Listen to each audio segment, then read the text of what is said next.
Why is it that even when we're surrounded by endless options, we almost always grab the same brand off the shelf? Ads are the reason, and the ketchup aisle is the perfect example.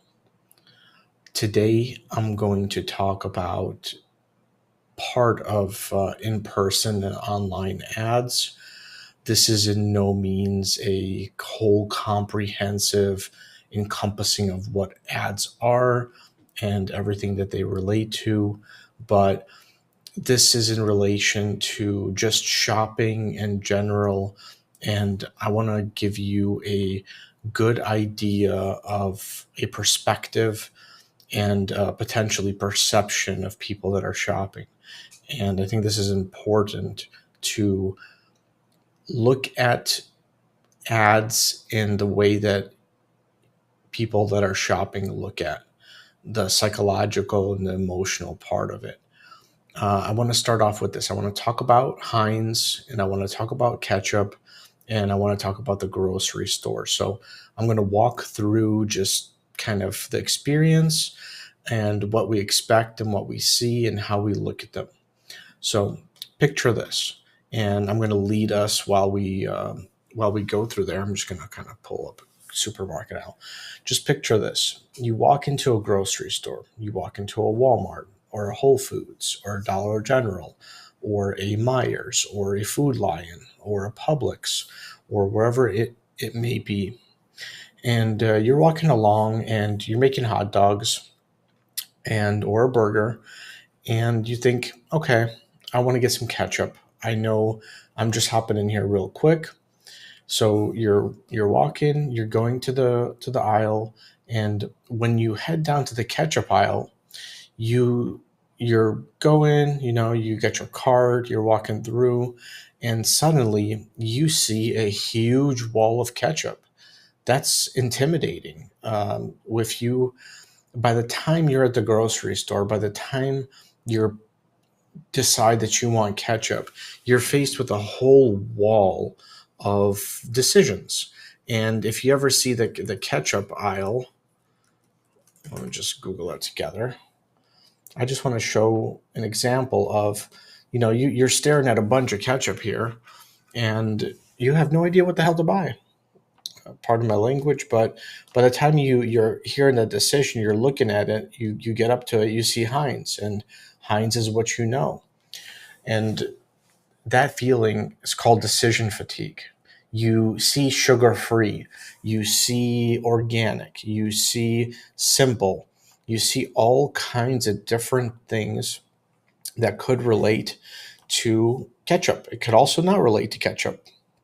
It could be barbecue sauce, it could be taco sauce. Sometimes they mix in different things together, but most likely you're going to see a huge wall of different types of ketchup. You're going to see your Hughes sugar free. You're going to see your Hunts.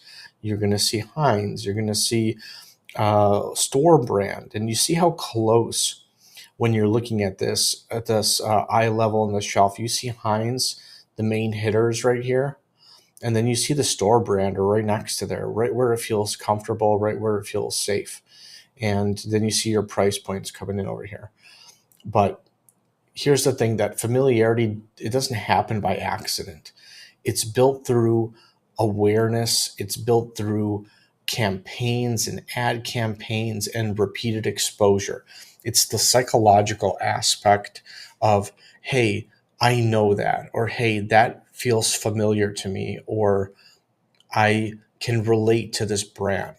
And that's what companies, their media, their videos, their ads, their psychology, they want that feeling to translate to you so that when you see their brand, it becomes comfortable for you and it feels good.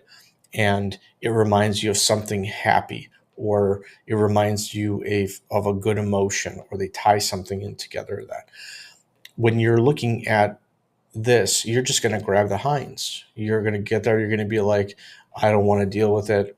Boom, I grab the Heinz. Or if you're more conscious, you might grab the store brand because you're like, you know what? This is the same thing.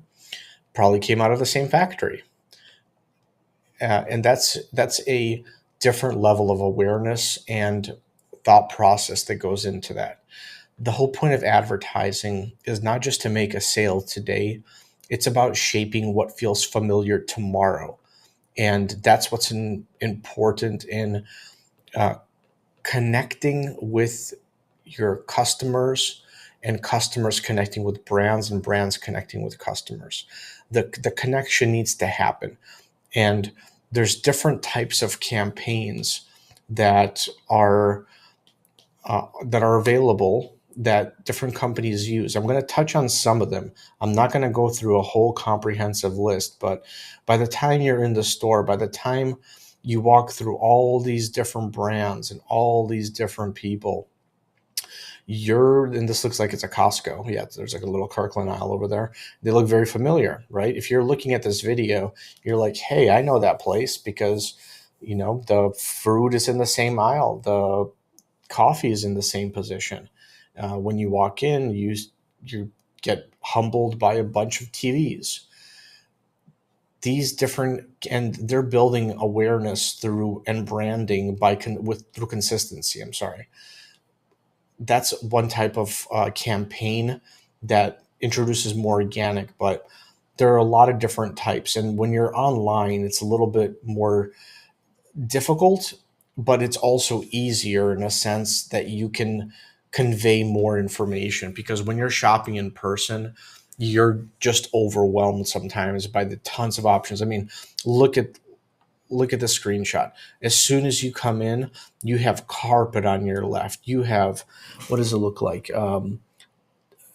Some cleaning equipment. You have vacuum cleaners on here. And then as you're walking through, now you have coffee, and you have coffee makers, and you have KitchenAids. And then on the left side, you have bedding.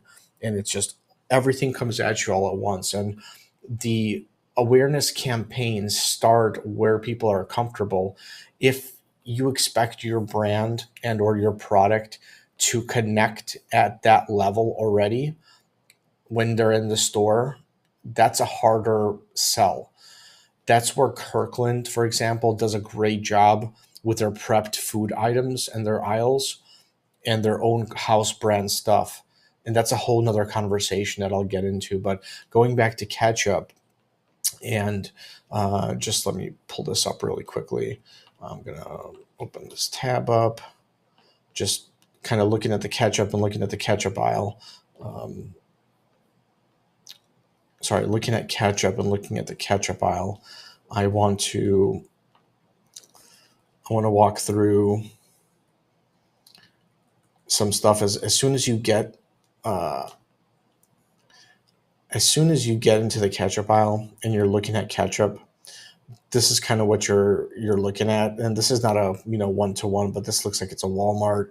You look by the ceiling, and you can look at the great value house brands. You can see it here. First of all, this ketchup is upside down, which is terrible for learning new brands on there. I don't know how this was stocked or who decided to stock this, but you can see that the only labels that stand out to you are the Heinz. The Hunt's is all upside down. The G Hughes you can kind of look at, but you have Yum Yum sauce and you have burger sauce right next to ketchup, which is interesting on there. When you're online and you're going to a platform like Amazon, and let's say we're looking for protein powder, let's just type in protein powder. This is what's called a digital shelf. And like ketchup is a physical shelf, you have a physical shelf here. You have a digital shelf where you have different products on here, except you have banners up here. You have, um, different types of engagement inside of your actual display picture. In person, you're looking at product packaging, which you can tell there's a little tomato on here. Very powerful. There's a reason for that. And look at Hunt's. Hunt's also has a tomato, but Great Value also has a tomato. You have to understand why this is. It's because it's tying the fruit and what it is to the product on there. And when you're looking at a page, most of this, like 70% of this page is ads. This is sponsored ads. And I just want to walk through this really quickly just to make a point is you're hit with ads and psychological drivers everywhere. The first thing that you look at when you search protein powder, you see Orgain, and it says fuel yourself with protein packed real nutrition.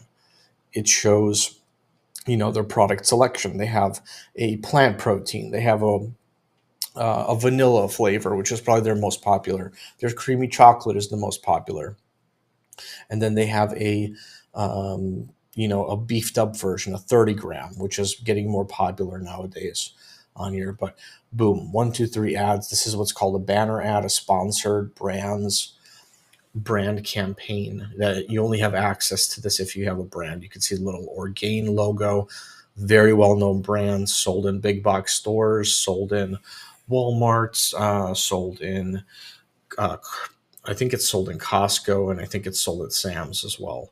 So huge stores. And then when you start scrolling down on your digital shelf, most people now are shopping on mobile. So please, I'm going to try to do the best translation. If I can get a mobile version of an iPhone in the mobile app, I will, but it's almost a similar experience. However, things are more condensed on a mobile, so you can see these a little bit better on there. But you get hit with ads right away, and when you get to a store, most people they have the same type of decision fatigue as in person, except it's like click fatigue. And the less clicks, the less scrolling you can make it, the better your conversion is. And that's why these first top 4 spots, and I guess 5 spots, are all sponsored. I mean, look at this little, you are seeing this ad based on the product's relevance to your search query. That is not true. You're seeing this ad based on the bid level that this company is fighting with this company and Orgain and NutriCost, and all of these companies are fighting for this search intent protein powder search term. It could also be a related search term. This is not always a relevance based. Relevance is a loose word. You could be searching for fitness products, or you could be searching for weights or a yoga mat, and something like this could still pop up based on your relevance to the product search query.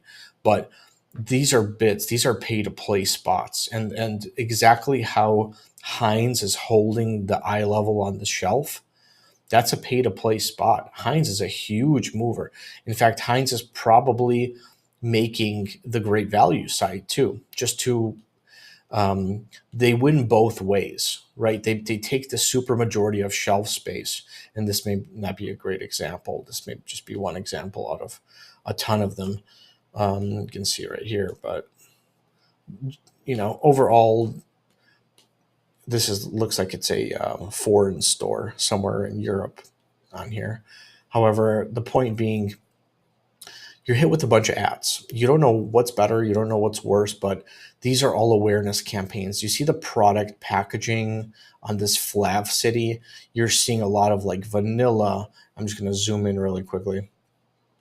And there's stuff that stands out to you. You see Ascent. Ascent is a huge brand. The yellow is really powerful, and this is health fitness. This is a topological map that they have on here, which is relative to like runners, or you're going hiking, or you're going on distance or something like that. They all have different colors and different perceptions. Where Simply Terra's, they might have the same product, but it's to a different demographic they're appealing to, but they're still fighting for the core search term on here. And companies, they will use different product packaging, they will use different verbiage.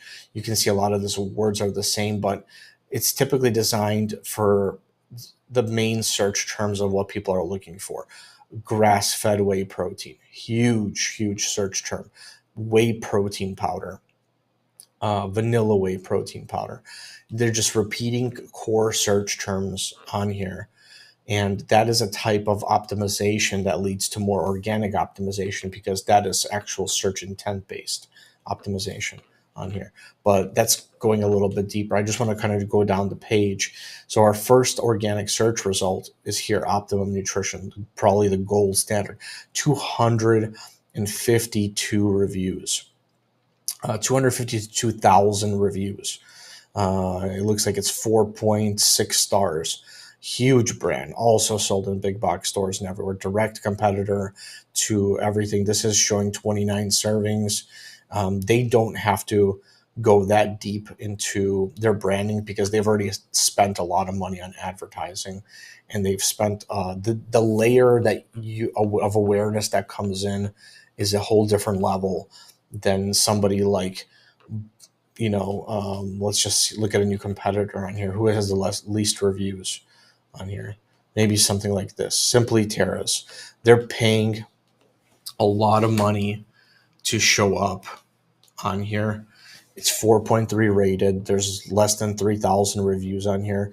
But who are they designed for? It's a very much a woman demographic, and that's not a bad thing. They know their market, they know who they want to appeal to, they know what's important to them, and that's okay. There is room for everyone. Somebody that says that you can't enter in a market does not know what they're talking about. Very few situations that is true. However, there's room to grow in landscaping, and understanding how to see what that capacity of that market is very important too, because sometimes there's just no velocity to penetrate that market. But look at their branding, look at their colors. I mean, I think they did a fantastic job. I love the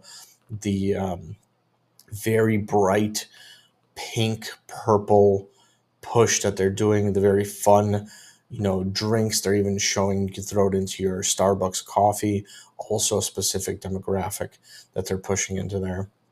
Not a bad page. Not bad use of color. Very simple. I think that they could use more people in here, but that's a different conversation.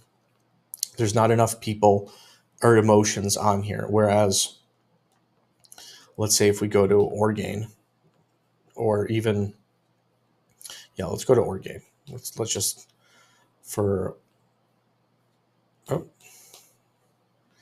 you can see Ancient Nutrition popped up. Sorry, that was a misclick on my end. But if we go to Orgain, Orgain's also doing a very commercial brand. They have a powerful green. They have a green and white and blue and purple. That's there, but they're actually showing someone in motion. That's a very, very important psychologically. And they've spent enough money on different campaigns and commercials. If we take a look at their ads, you see people, you see rock climbers, you see people that are active. This is really important to awareness and psychology and emotion. You have a lot of people that just make a bunch of videos about it, which is also very good. And this is kind of user generated content, influencer content, which we'll talk about a little later. But yeah, the biggest thing I wanted to just show is that they're putting people in, which is really important. And you can see their A+ content, which is another form of awareness and organic that you have power to. But like, they're showing powerful women, they're showing healthy ingredients, they're showing function. Right away, you have a video playing, that same video playing, and then you have a recipe. Excuse me. Let's go back, and I want to showcase I have built a whiteboard just to kind of talk about everything that we've been talking about. And it's kind of a long video. It's already 20 minutes, and I did not mean to go that long, but I wanted to walk through the psychology and some of it, and I'll probably make a couple more follow-up videos. But I just want to show you this as a whole. I built this to give you just a small sense of awareness on how to approach and how these different campaigns work together. They do synergistically work. You'll have your offensive campaigns, you'll have your organic campaigns, and you'll have your defensive campaigns as part of your campaign cycles. Excuse me for a moment.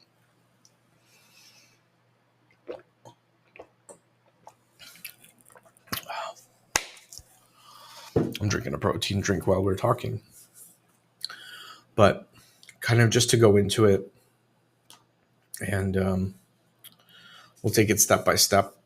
But you have ads, and you have your offensive ads. And when you think about offensive or defensive or organic, think about, are you going after the customer?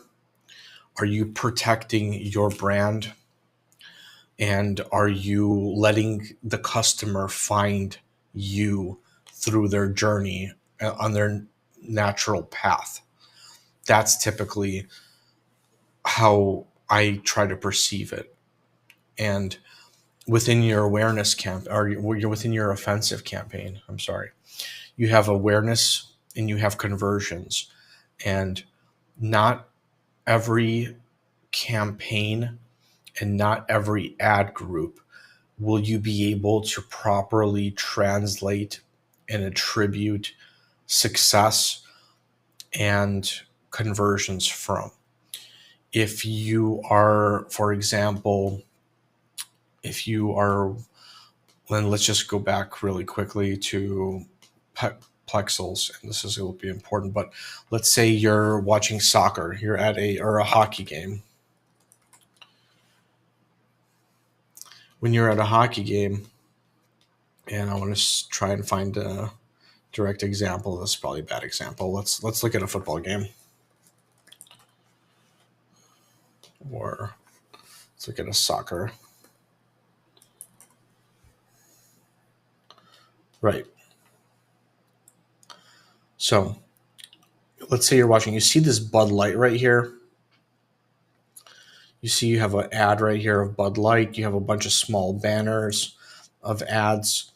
That's an awareness type of campaign where they see your brand, they see your company or your product, and it stands out to them. It's very common in football. It's very common in different stadiums. If we look here, and let's just zoom in, this is the Final Four. So these are typically digital. These will play different brands. You can see this is the Kings World Cup Final Four. These will cycle, and I want to try and find a live version of this. So football game. Let's see if I can find a actual.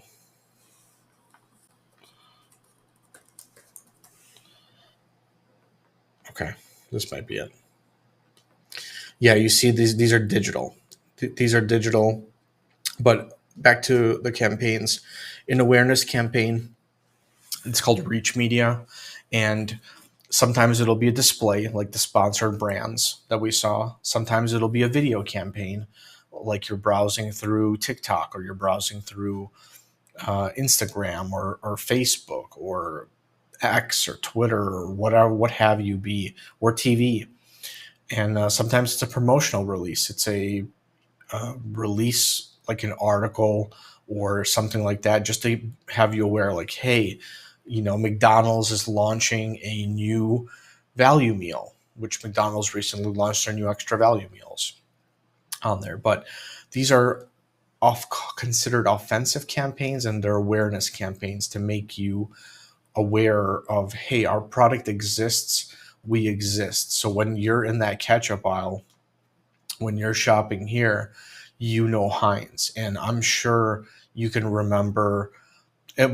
Here's the crazy thing about it. I'm sure you've seen Heinz commercials before, but I can almost guarantee you that you cannot remember what that commercial that you saw was, because of how good they have done to just have a feeling of Heinz tomato burger or Heinz tomato and ketchup.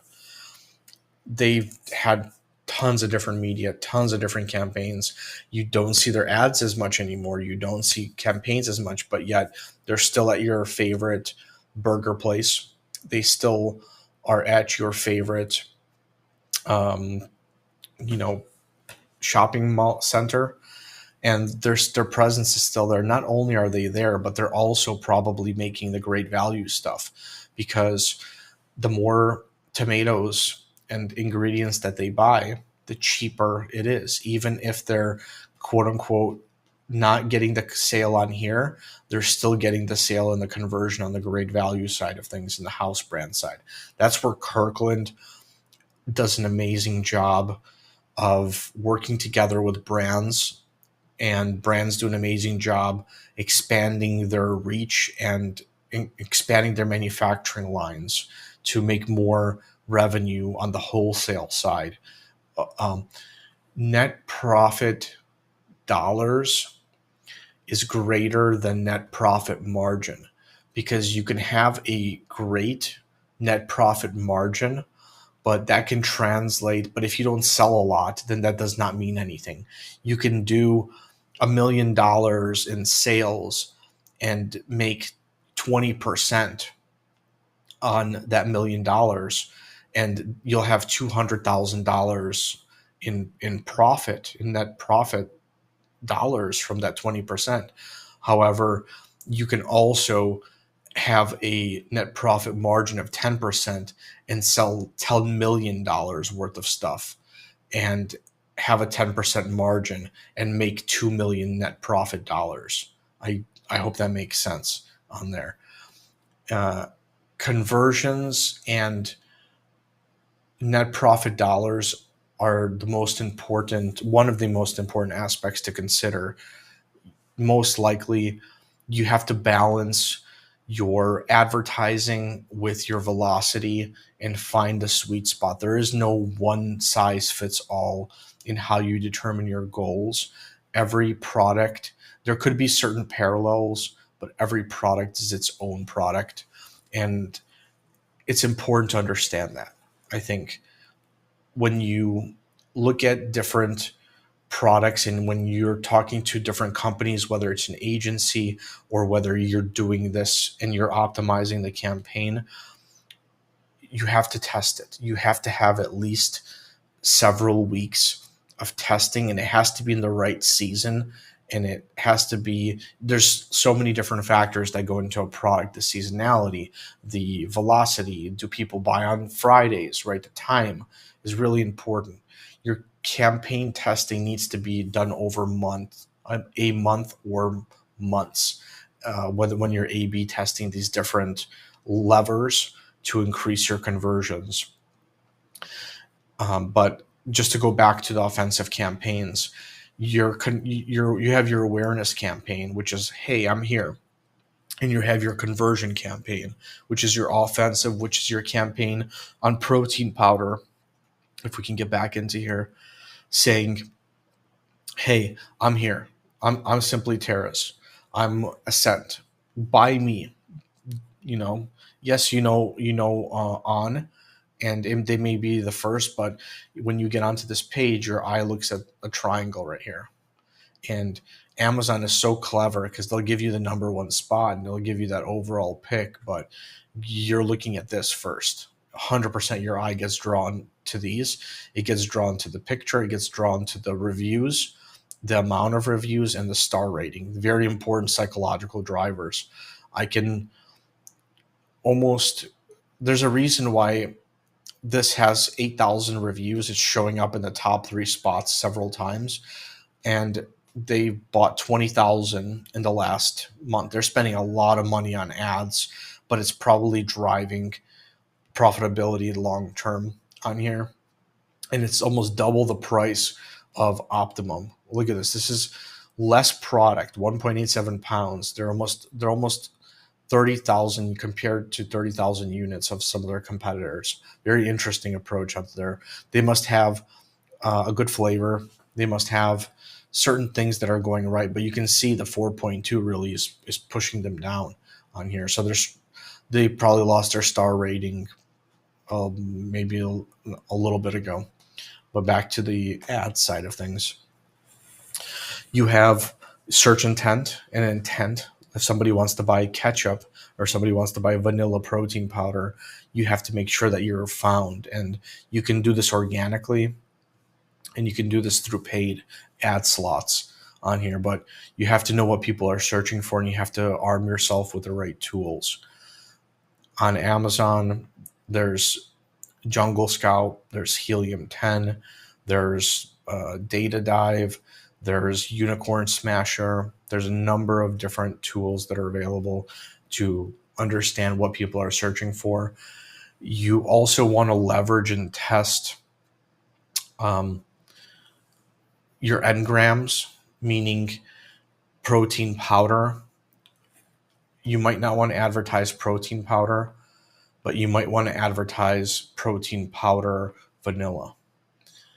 If people are searching for chocolate, you don't want your vanilla product to show up there because you're going to spend money on what people are not wanting.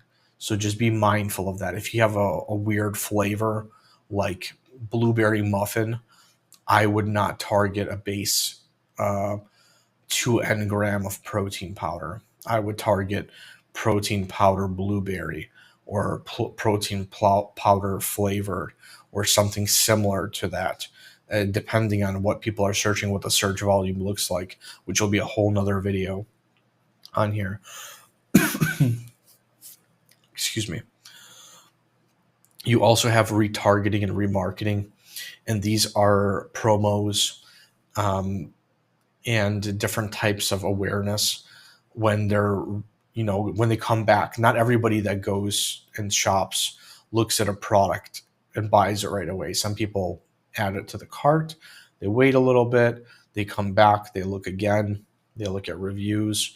The cycles are a little bit different. So you sometimes want to give a brand tailored promotion bonus of a coupon that'll pop up. And let's see if we can see any over here. I don't think I can see any here. Or here, extra 25% off when you subscribe. That's considered a retargeting. Here's this one. Save $3.50 with a coupon. Truvani. This is a brand tailored promotion. They're targeting based off of myself, and they're spending money on this coupon clip. Every coupon clip is a percentage plus a flat fee of it. And that also ties into promotions and discounts. They're kind of very connected onto here, but this is what your organic looks like. I'm sorry, this is what your offensive looks like. Your organic, we touched base on it. Oops. We touched base on it before. It's a lot of word of mouth. It's a lot of, now you could optimize for organic with search intent as well. And that's something that I haven't added into here. Again, this is not perfect. This is a work in progress. I just want to put something there that you can look at, and it's a basis to start, a basis to think about, a basis to start. And, within your organic, you have a lot of earned media, which is press coverage. Sometimes it's paid. Sometimes your product is just very viral. Excuse me. You have influencers, which sometimes it's paid. Sometimes people just products go viral and people start talking about your product. People start using about your product. Like I'm not an influencer, but I mentioned Helium 10 and Jungle Scout because they're very good tools that are, have been used for quite a while. And you have your social proof, which is continued, and just regular people that are posting reviews. People that are posting good reviews is also an organic psychological driver and campaign. When people have a good experience, people want to know that. People want to sometimes be surprised, but most people want to understand what they're getting into. And reviews really help push that needle a lot. So when somebody has a good experience, it reflects, and visual is really important too. If you can have a visual to your review, like a picture or using it, it just adds a better emotional connection to that experience. And you have your user generated content, which is like your YouTube videos and just Facebook posts and Instagram posts and things like that. But organic is one of the most powerful drivers of a product.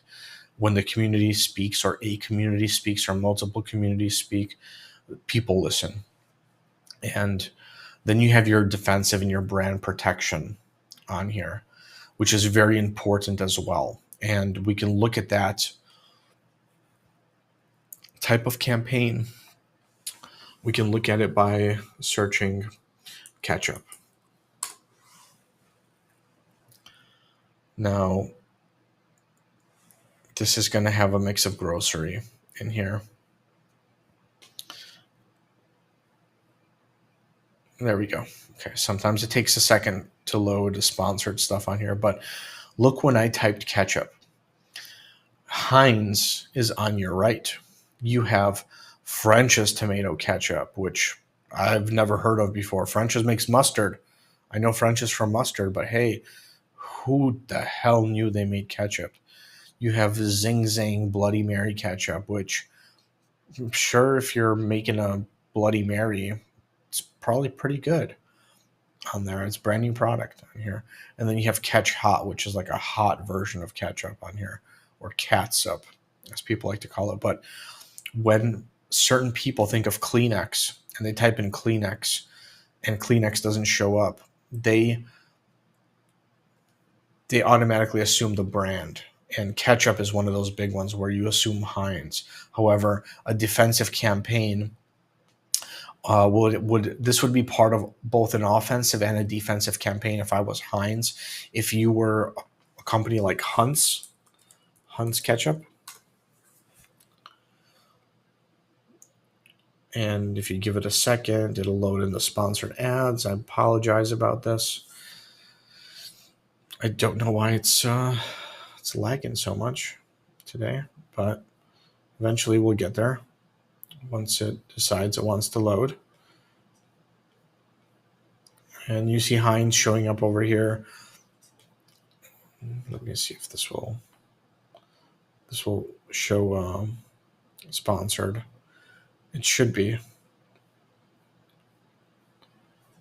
Might be a bad example. Let's search Kleenex. Or let's search. Take something else, for example. Why don't we take peanut butter? Search Jif peanut butter. You get a lot of Jif peanut butter here. And maybe food is not great for some reason. Things are loading super slow right now. Okay. You see these sponsored results on here?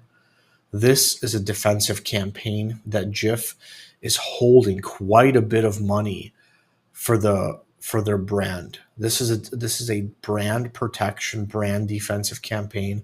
So when you search Jif, all you see is Jif. And I'm guarantee you that there's sponsored products that are not Jif on here. Look, Skippy, the second section. Look at this. The first several products you see are sponsored ads, and then you get to another sponsored ad section for backpacking because of the different pack size on here. But this is sponsored. These are paid slots right here. You have Skippy, no sugar. You have Kokomo, coconut peanut butter. And then boom, you're back to search results. You're back to Jif. Organic. You're back to different types of Jif on here. And then you have Skippy that starts showing up on here. You have more sponsored slots that they're put. Every slot that's not a different brand is a chance to convert on your brand and your branded keyword. So you want to run defensive campaigns. You do not want to let this fly. And Jif is doing an amazing job at holding this brand defensive campaign. Let's try another one. Let's just try, what's another product that we can think of that's staple? Let's just look at Kleenex.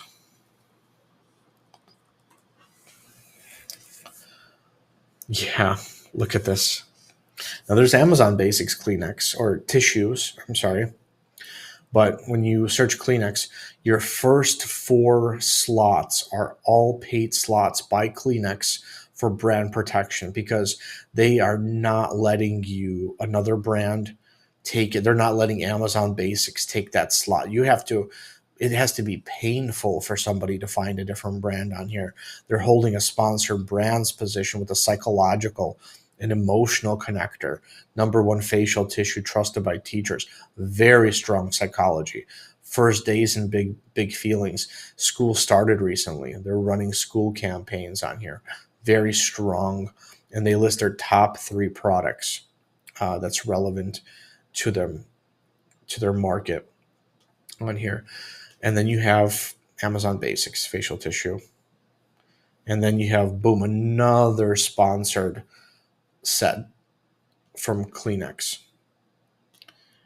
And then you have Clover, and you have car tissues, and you have all of these are not the amount that it costs to hit those top spots are probably more than this product is worth. But a product will hold that as a defensive countermeasure. I once was competing with Yankee Candle, and Yankee was holding a $15 Yankee Candles. They were holding a $15 cost per click on the keyword Yankee Candle because of how insane they want their brand protection on here. Candles are a huge business, and but they smell very nice. But look at this. All you see when you type in Yankee Candle is a Yankee Candle. And that's because they make it so painful. You have to scroll down a bunch of the pages to even get things that are closely related. This even is a warming lamp, which is interesting. But you have Carolina rain showers, $15. That cost on this position for this keyword is probably insane. It's like a mid-page ad. It's probably several dollars, and they've only sold 100 units in the last month on here. These Yankee candles, I guarantee you they're in the 20, 100,000 probably, some of them. 8K, 3K, 300. I'm sure it's more on some of them. If you combine all of these different sizes and scents together, it's quite a bit of movement that goes on. It's not even the right season yet either for it, but that's your defensive campaign. And just to kind of look at this again, now there's more different campaign types and slots and things like that, but I just wanted to give you a small sense, and maybe I'll make some videos diving into some deeper levels of this. Let me know what you think. Let me know some of your favorite types of campaigns. If I missed something, please comment and like. I want to bring good content and a good perspective for people, for both consumers and for professionals and for brands and everybody. My videos are not for one type. Some may be specific to certain things, but I just like sharing some knowledge. I'm still learning. I cannot claim to know everything. I can't claim to say that this is super comprehensive, but I hope that you are able to extrapolate some nugget of perspective and or perception from this video. I want to make more videos about more topics, and if there's something specific that you like or that you want to know more about that I can maybe make a video about, please comment about that as well. I'm always open to different ideas and hearing what people want to know about. I'm hoping to share more perspective and knowledge as I learn, and it's important for me to give people a sense of awareness and education at what they're looking at. We have a lot of different campaigns on the psychological and emotional level that mimic ads and shopping that dive into different layers and sectors, and you may be able to look at these perceptions and perspectives and apply them to different sectors of life. That's it for this video. It's a pretty lengthy video, over 40 minutes.